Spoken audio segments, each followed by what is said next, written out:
Olá, um bom dia para você. Hoje, domingo, primeiro dia da sua semana, e vamos à nossa reflexão. Eu divulguei nas minhas redes sociais que nós iríamos iniciar uma reflexões, vai ser mais de um vídeo, sobre o mundo espiritual e quem está presente nesse mundo espiritual. E vamos falar também sobre os anjos, o papel dos anjos. Então, hoje nós começamos o primeiro vídeo e eu espero que você siga a sequência para você ter um entendimento maior. Podemos dizer que o mundo espiritual, conforme está descrito na Bíblia, é uma dimensão muito real. Às vezes pensamos que não é real, né? Mas é uma dimensão muito real e que vai influenciar profundamente nas nossas vidas, na nossa caminhada. E nesse mundo espiritual estão envolvidos os anjos, estão envolvidos os demônios, que são os anjos caídos, e está também presente nesse mundo espiritual o próprio Deus, porque a Bíblia diz que Deus é espírito. Então, ele habita nas regiões celestiais. A Bíblia também afirma que esse mundo espiritual é uma parte essencial da existência humana. Mas às vezes nós negligenciamos muito o mundo espiritual, mas ele é uma parte essencial da nossa existência aqui na Terra. Como já dissemos, ele é habitado por seres espirituais, como anjos, como demônios, e o próprio Deus também está presente, é sua habitação. E tanto os anjos como demônios desempenham papéis muito significativos em nossas vidas. Quando nós voltamos o nosso olhar para os anjos, nós sabemos que os anjos são seres mensageiros e protetores enviados pelo próprio Deus para nos proteger, para nos guiar, para guiar nossa caminhada como seres humanos aqui na Terra.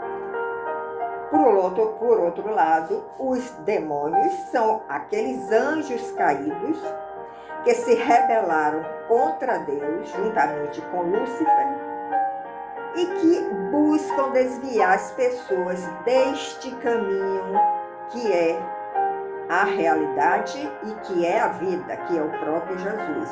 Então nós vamos ter aí dois tipos de anjos. Anjos que são seres ministradores e protetores enviados pelo próprio Deus, e também os anjos caídos que se rebelaram contra Deus na rebelião chefiada, vamos dizer assim, por Lúcifer, por Satanás.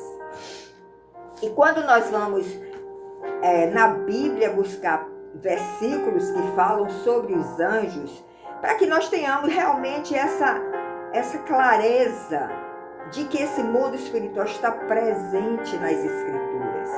Vamos em Salmo 91. No Salmo 91 nós temos 15 versos.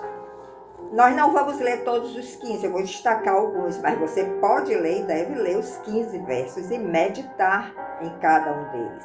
O verso 1 diz assim: aquele que habita no esconderijo do Altíssimo, à sombra do Onipotente descansará. Quem é o Altíssimo? É o nosso Deus, Deus de Israel.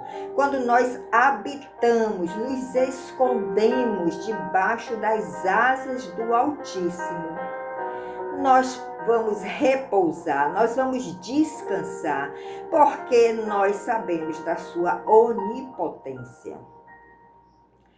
E o salmista diz, talvez nós possamos dizer assim: ele é o meu Deus, ele é o meu refúgio, ele é a minha fortaleza e nele confiarei. Quarta-feira passada ouvimos aqui o testemunho da irmã Ruth, que falava exatamente disso. Ela estava numa situação difícil e ela buscou em Deus o refúgio, ela buscou em Deus a fortaleza e a confiança que ela precisava para enfrentar aquela situação.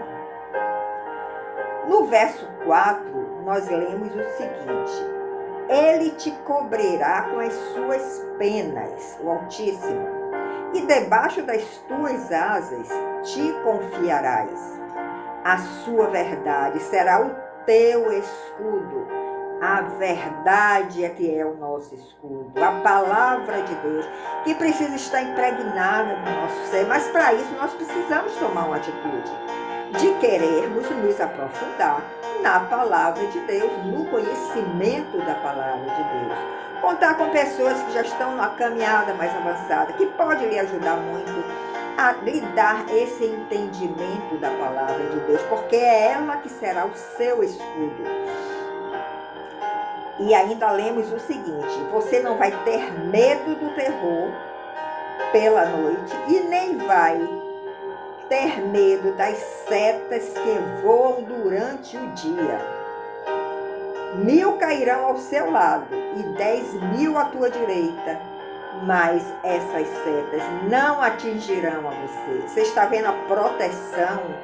Quando nós estamos nos refugiando debaixo das asas do Altíssimo, 1000 cairão ao teu lado, 10.000 à tua direita, mas nenhuma seta lhe atingirá. Somente com os teus olhos contemplarás e verás a recompensa dos ímpios. Vai chegar um momento em que o justo, aquele que está procurando essa justiça divina, que é o próprio Jesus, o justo, vai chegar aquele momento em que nós vamos contemplar esta justiça. Que bom que eu andei por esse caminho da justiça. E nós vamos enxergar a recompensa daqueles que não quiseram andar por este caminho, que são os ímpios. E nós sabemos que a recompensa dos ímpios é o lago de fogo. No verso 10 nós ainda lemos: nenhum mal te sucederá, nem praga alguma chegará à tua tenda. Olha o nível de proteção que nós temos quando nós estamos neste refúgio, debaixo das asas do Altíssimo. E no verso 11 a Bíblia deixa muito claro aqui a atuação dos anjos nessa nossa caminhada espiritual.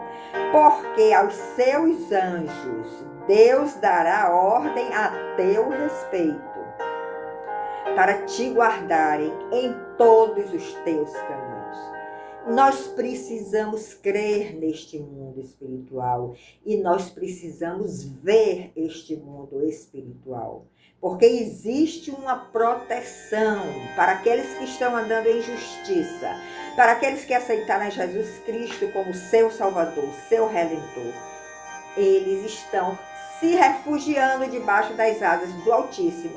E o próprio Deus está mandando os seus anjos nos guardar e nos proteger por onde nós andarmos.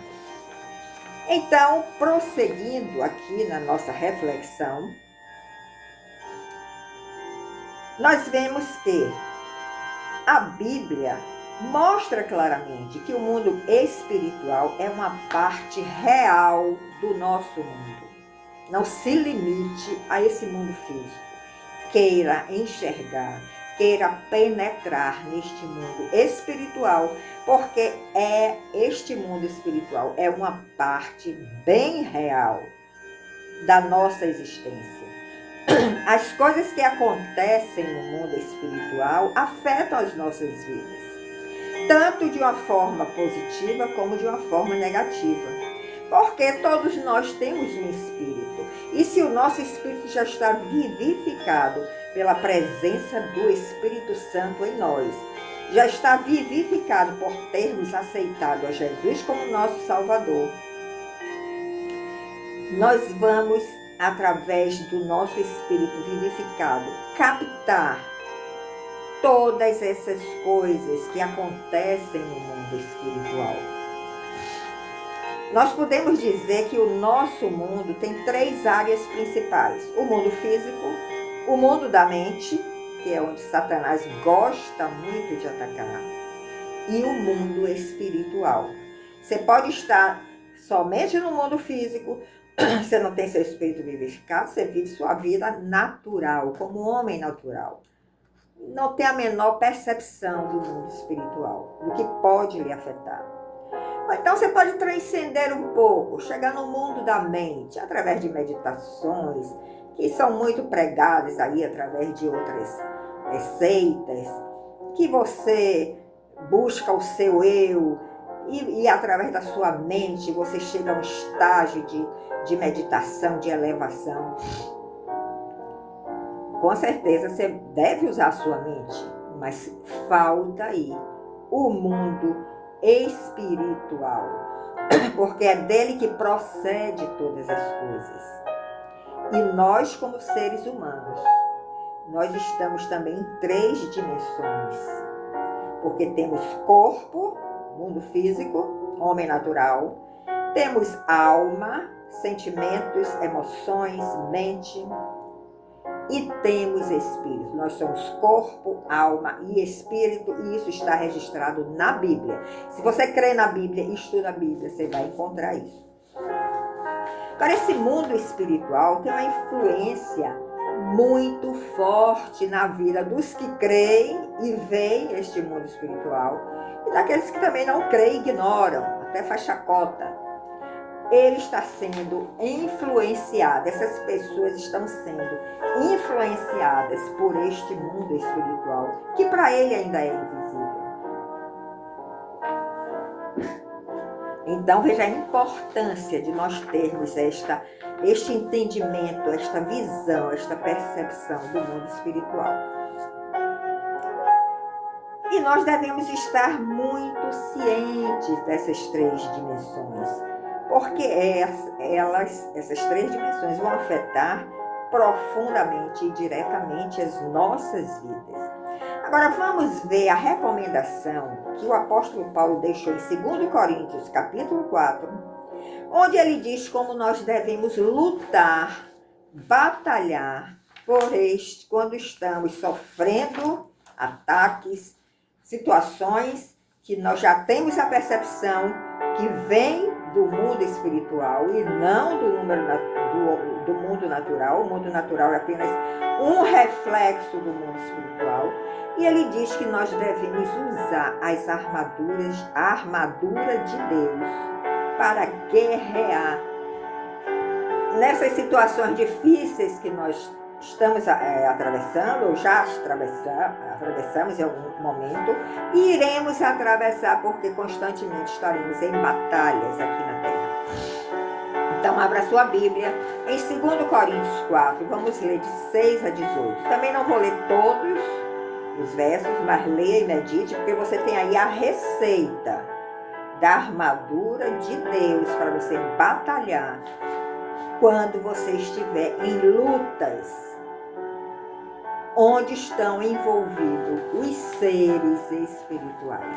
Verso 1 diz: porque Deus, que disse que das trevas resplandecesse a luz, ou seja, pelo poder da sua palavra, lá em Gênesis, capítulo 1, a terra estava em trevas, sem forma e vazia, e com o poder da sua palavra, ele ordenou que aquelas trevas resplandecessem luz. Podemos dizer que as trevas são aqueles anjos caídos, os demônios. A luz são os anjos ministradores enviados por Deus. É o próprio Espírito Santo que é enviado e que foi enviado para a terra quando da ascensão de Jesus. Então ele diz: porque Deus, que disse que das trevas resplandecesse a luz, é quem resplandeceu, foi o próprio Deus, quem resplandeceu em nossos corações esta mesma luz, para a iluminação do conhecimento da glória de Deus na face de Jesus Cristo. Ou seja, nós precisamos ter esta relação com Deus, porque é dele que virá a luz para nos dar este entendimento deste mundo espiritual.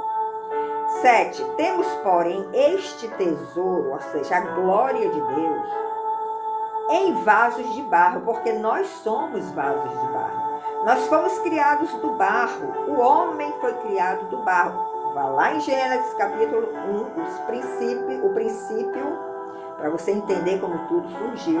Então, nós somos vasos de barro, mas ele quer colocar esta glória dele no nosso íntimo, no nosso interior. Para quê? Para que a excelência do poder seja de Deus e não de nós, e não do homem. O homem que acha que o poder que ele está tendo vem dele, como o próprio Satanás, teve essa petulância e por isso foi destronado, saiu da presença de Deus. Nós corremos também este risco. Precisamos ter esse entendimento, que somos vasos de barro e que dentro desse vaso de barro pode ser armazenado, podemos receber a glória de Deus. Quando recebemos esta glória de Deus, vamos agir com poder. Mas o poder não é seu, o poder é de Deus. Verso 8, em tudo somos atribulados, mas não angustiados. Precisamos ter esse entendimento, não se angustie, porque você tem um Deus poderoso. Agora que você vai sofrer tribulação, não tenha dúvida. Perplexos, mas não desanimados. A irmã Ruth, de novo, falou aqui na quarta passada, como ela ficou perplexa diante de uma situação que surpreendeu a ela não esperava. Mas ela buscou o ânimo no Senhor. 9. Seremos perseguidos, com certeza. Aqueles que querem trilhar este caminho serão perseguidos. A história nos conta isso. Mas nunca seremos desamparados, porque temos o nosso Deus como refúgio e fortaleza. Seremos abatidos, podemos nos abater, sim, o nosso emocional pode se abater diante de uma grande tribulação, mas não seremos destruídos, porque temos um Deus onipotente, onipresente, onisciente, todo-poderoso. No verso 13 nós lemos, e temos, portanto, o mesmo espírito de fé, como está escrito, criei, por isso falei. Nós cremos também, por isso também falamos. Por isso, 16, por isso não desfalecemos. Mas ainda que o nosso homem exterior, a nossa aparência, o homem natural, carnal, se corrompa, porque o homem natural e carnal, ele se corrompe pelo pecado, e o próprio corpo nosso será corrompido, porque será desfeito, virará pó. O homem interior, contudo, vai se renovando a cada dia. O homem interior é Jesus que já está em nós e que está se renovando a cada dia, a cada batalha, a cada tribulação, a cada experiência vivida. Mas ele diz também, não se desanime, porque essa leve e momentânea tribulação, ele chama de leve e momentânea tribulação, porque ele está comparando com a tribulação que Jesus passou. E diante da que nós passamos é realmente muito leve.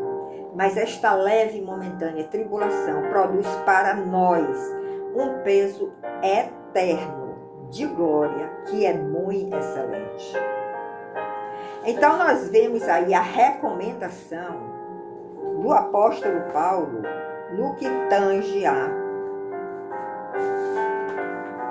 essas batalhas espirituais que nós vamos viver a cada dia, estando aqui na terra, e que nós precisamos conhecer a armadura de Deus para podermos guerrear corretamente. Então vamos agora entrar de uma forma mais específica nesta armadura de Deus, que está em Efésios 6, de 11 a 18. Leia também todos os versículos. Eu vou fazer aqui um comentário. E no verso 11 nós lemos o conselho do apóstolo Paulo. Revestir-vos de toda a armadura de Deus, para que possais estar firmes, seguros, fortes, contra as astutas ciladas do diabo. O diabo vai sempre tentar passar rasteira em nós, nos desequilibrar, fazer com que nós resvalemos os pés. Então precisamos conhecer que a armadura de Deus é essa. Mas no 12 ele já dá uma recomendação. Nós não temos que lutar contra carne e sangue. Contra carne e sangue, ou seja, contra o homem físico que está na sua frente. O homem igual a você, o seu semelhante. Não lute contra ele. Você tem que lutar contra os principados e as potestades. Temos que lutar contra os príncipes das trevas deste século. O príncipe das trevas deste século é Satanás. É contra esses principados e essas potestades, esse poder do mal, que nós precisamos lutar, porque eles estão aonde? Vamos terminar esse versículo. Eles se encontram nos lugares celestiais. Você entendeu? Porque você tem que ter essa percepção do mundo espiritual. Portanto, tomai a armadura de Deus, para que possais resistir no dia mau e, havendo feito tudo, se manter firmes. Não desfalecer, mas precisamos dessa armadura. E ele começa aqui a descrever esta armadura de Deus. E calçado os pés na preparação do Evangelho da Paz. O que é que significa calçar os pés com o Evangelho da Paz? Significa a prática de se preparar e agir conforme a mensagem do Evangelho. O que é que a mensagem do Evangelho nos diz? Que tenhamos paz com todos. Então seja astuto também. Não vá agredir o seu semelhante, não. Não vá lutar contra carne e sangue, não. Você tem que penetrar nessas regiões celestiais para lutar, para combater as potestades, os principados das trevas que lá estão e que estão influenciando o semelhante, o seu semelhante que está diante de você. O que o Evangelho nos recomenda é que busquemos a paz em todas as situações, espalhando a paz onde andarmos. Quando nós vamos conhecer um pouco o Império Romano, como os soldados romanos agiam e lutavam, eles usavam botas adequadas para a batalha. Não era qualquer sapato que eles usavam. Então, conhecer o Evangelho é fundamental. Se aprofundar na palavra é essencial para nos prepararmos espiritualmente para enfrentarmos as dificuldades da vida. No verso 14, ele diz que nós devemos cingir os nossos lombos com a verdade e vestir da couraça da justiça. O que é que significa cingir os lombos? Cingir os lombos é estar rodeado, cercado, envolvido com a verdade, com a palavra de Deus, não de uma forma superficial, nem da boca para fora. Tem que estar inserido no nosso ser, para nós estarmos envolvidos. Então, este é o primeiro passo essencial na guerra espiritual, estarmos envolvidos, cingir os lombos, estarmos envolvidos, cercados pela palavra da verdade. 16. Tomando, sobretudo, o escudo da fé, com o qual podereis apagar todos os dardos inflamados do maligno. O maligno vai lançar setas, vai lançar dardos na sua direção. E você vai ter como escudo a fé em Jesus Cristo. O escudo da fé está relacionado com a crença e confiança inabalável no seu Deus. Uma fé firme e consistente servirá como escudo para essas setas inflamadas do maligno. Servirá como uma proteção contra as dúvidas que ele vai querer colocar na sua mente, contra as tentações que ele vai querer te levar. Nesta hora eu me lembrei de Eva e me lembrei de Jesus. Como Satanás conseguiu colocar na mente de Eva a dúvida e por isso ela caiu em pecado. Mas Jesus, quando esteve diante de Satanás, quando foi tentado, ele não se abalou. Ele tinha o escudo da fé, uma firme fé consistente e inabalável no seu Pai, que Satanás não conseguiu lançar nenhuma dúvida sobre ele. Ele não foi, a sua mente não foi envolvida pelas propostas de Satanás. Continuando nessa armadura de Deus, ele fala também, do verso 17, sobre o capacete da salvação. Tomai o capacete da salvação e a espada do Espírito, que é a palavra de Deus. Então vamos refletir um pouco sobre o capacete da salvação. O capacete protege a nossa cabeça. Figuradamente, está protegendo a nossa mente contra os ataques do inimigo. O capacete da salvação está simbolizando a certeza da salvação que você tem através de você ter aceitado a Jesus Cristo. A mente do cristão e também dos que não são cristãos é um alvo principal dos ataques do inimigo. O inimigo tenta implantar na nossa mente dúvidas e temores. E com a espada do Espírito, que é a própria palavra de Deus, que tem poder, que lá em Gênesis, no princípio, nós vemos que Deus criou todas as coisas pelo poder da sua palavra. E se Ele está em nós, nós também vamos ter este poder através de Jesus Cristo. Então, a espada do Espírito é uma arma essencial na luta contra o mal. É uma ferramenta ofensiva e também defensiva. Você pode lançar essa espada de uma forma ofensiva e você pode usar ela de uma forma defensiva para se proteger, como fez Jesus nas investidas de Satanás naquele momento. Então, a espada do Espírito, que é a própria palavra de Deus, ela confronta mentiras, ela confronta enganos que vêm do inimigo.